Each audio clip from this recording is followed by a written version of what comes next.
검찰이 부실 회계 의혹과 안성 쉼터의 고가 매입 의혹이 제기된 위안부 피해자 지원단체 정의기억연대에 대한 압수수색을 어제 진행했습니다.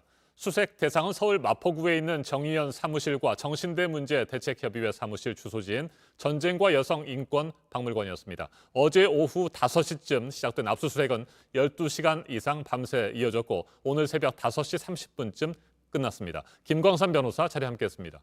어서 오십시오. 네, 안녕하세요. 네, 12시간 이상의 압수수색이 진행이 됐습니다. 검찰이 직접 수사에 나서겠다고 밝힌 지 하루 만에 전격적으로 압수수색이 진행된 것 같습니다. 예상보다는 수사의 네. 속도가 좀 빨라지는 것 같습니다. 일단 서울중앙지검과 서부지검에서 이제 고발 사건이 접수가 됐었는데 네. 서울중앙지검 고발 사건 3건을 이제 서부지검으로 이송을 했어요. 아마 서부지검 자체가 그 정의연 사무실이 마포에 있거든요. 마포 자체는 이제 서울 서부지방검찰청 관할이기 때문에 서울 서부지방검찰청에 이제 수사를 개시한 것으로 보이고요. 아마 여러 가지 논란이 많이 있고 또 언론을 통해서 많은 보도 의혹들이 본물처럼 쏟아져 나오기 네. 때문에 아마 검찰 입장에서는 신속하게 수사를 해서 결론을 내려고 한 것 같습니다. 그래서 일단 장시간 동안 압수수색을 했기 때문에 압수수색 일단 분석에 들어갈 거고요.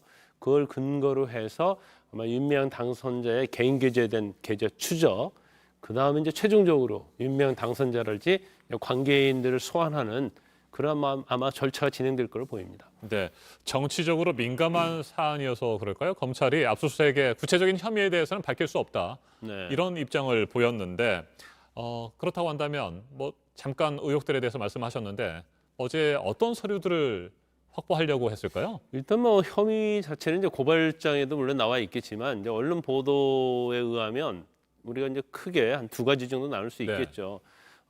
기부금과 관련된 부분, 국가보조금과 관련된 이건 이제 회계에 관련된 거 아니겠습니까? 그렇죠. 이제 거기에서 윤미향 당선자가 횡령을 했는지 여부, 그다음에 지금 문제가 되고 있는 것 중에 하나가 이제 안성 쉼터에 대한 고가 매입이단 말이에요. 네. 그 당시에 그 정도의 부동산을 구입하려고 하면 한 3억 정도 이쪽 저쪽에서 구입할 수 있었는데 이제 7억 5천 주고 구입을 했다. 네. 이런 지금 의혹이 불거지지 않습니까? 그래서 그 고가 매입을 했느냐, 또 그 과정에서 고가 매입 관련된 돈이 어디로 이용된 게 아니냐, 이제 크게 이렇게 나눌 수가 있어요. 그런데 지금 회계 관련된 부분에 있어서는 우리가 아까 말씀드렸처럼 기부금과 국가 보조금을 네. 나눌 수 있는데 기부금 자체 중에서 일부 한 4개의 계좌를 이용해서 윤미향 당선자가 한 10건 정도의 어떤 모금을 했다. 네. 이 부분이 아마 수사의 중점이 될 것 같고, 그다음에 국가보조금과 관련해서는 국세청이 공시하게 돼 있는데 어떤 경우에는 사실 국가보조금을 받았는데 0으로 기재한 경우가 있고, 그걸 신고한 경우가 있고, 또 어떤 경우에는 받은 금액보다도 5억 정도가 누락하고 이제 이런 것들이 언론 보도에서 계속 나오기 때문에 아마 특히 이제 회계 부정과 관련된 부분이 가장 검찰의 수사에 초점이 된다 이렇게 볼 수 있습니다. 네, 정의연 측과 윤미향 당선인 측에서는 회계 처리 과정에 대해서는 일단 문제가 있었다 이렇게 인정하고 있는 상황 아닙니까? 근데 회계 처리 과정에서 문제가 있었다는 의미 자체가 횡령을 했다든가 다른 용도로 썼다 그런 취지는 아닌 것 같아요. 그러니까 회계에 서툴렀다는 취지예요. 아하. 그래서 그 과정에서 국세청 공시랄지 이런 걸 잘못하고 그다음에 또 어떤 행사를 한다랄지 후원금을 쓰는 경우에 있어서 수혜자를 갖다가 그 수혜자 명수를 특정해야 하거든요. 근데 99, 999 이런 식으로 특정을 했단 말이에요. 네. 이런 부분에 있어서도 사례가 깊지 못하고 이제 서툴러서 그렇게 한 것이다 이 얘기를 하고 있기 때문에 구체적으로 그 후원금이랄지 국가보조금에 대해서 잘못 집행을 했다 이런 거에 대해서 인정한 건 아닙니다. 네. 결과적으로 이제 수사를 통해서 결과가 밝힐 수밖에 없는 거죠. 네, 그렇다면 검찰은 회계 처리를 어떤 의도를 가지고 조작한 것 아니냐, 이 부분을 집중적으로 보겠군요. 그래서 제일 중요한 부분은 지금 윤미향 당선자에 대해서 개인적으로 유용을 한 게 있느냐, 이제 그게 가장 핵심이라고 볼 수 네. 있어요. 그래서 이제 그거 관련돼서도 경매로 집을 샀는데 네. 그 경매 과정에서 그 돈이 어디서 났느냐, 이제 이런 부분들.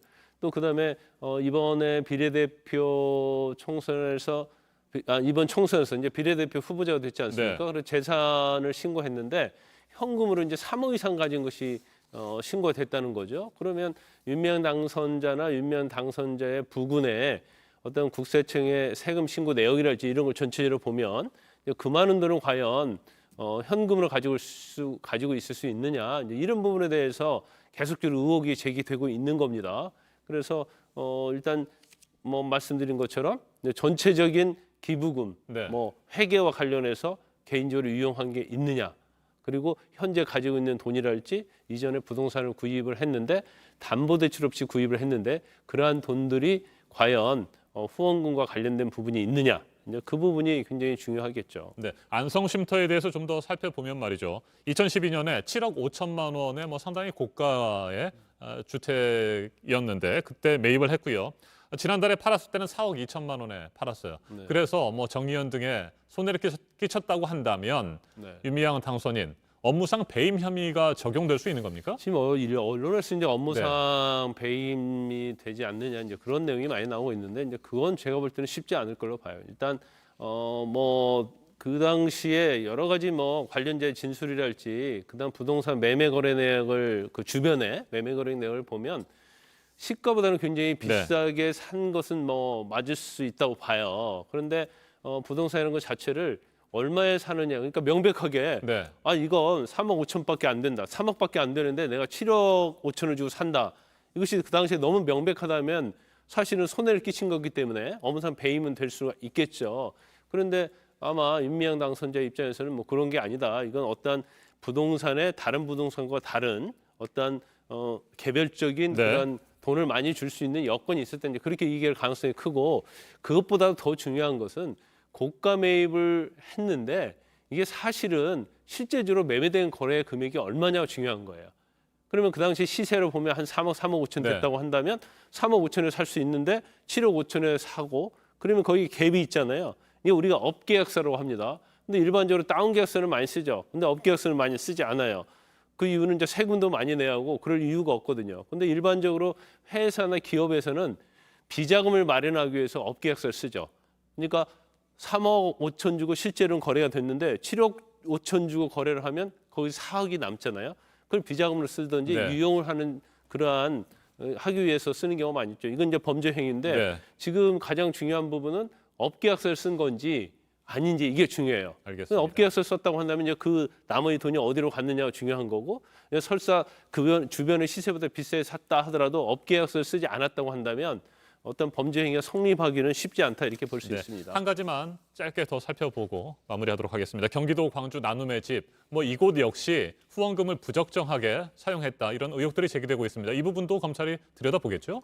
이 부분도 좀 굉장히 네. 중요한 것 같아요. 일단 유한보 할머니와 관련된 나눔의 집에서 할머니를 위한 나눔의 집이 아니었다는 거죠. 그래서 후원금이 뭐 작년 기준으로 언론 보도에 보면 한 23억 정도 들었다고 네. 하는데 그러한 돈들이 할머니를 위해서 쓰여지지 않았고, 더군다나 그런 후원금을 하는 것은 나눔의 집을 운영하라고 하는 거잖아요. 근데 시에서 돈을 받아서 무료 양로원처럼 운영을 했고, 네. 또 뭐 유령의 직원을 채용한 것처럼 해서 돈을 빼돌렸고, 그다음에 뭐 관련된 뭐 증축하고 그런 데 있어서도 후원금을 사용했다. 이건 명백히 기부의 목적과 다른 거죠. 그래서 아마 이 부분도 검찰에서 아마 신속하게 수사를 할 가능성이 크다, 이렇게 봅니다. 네.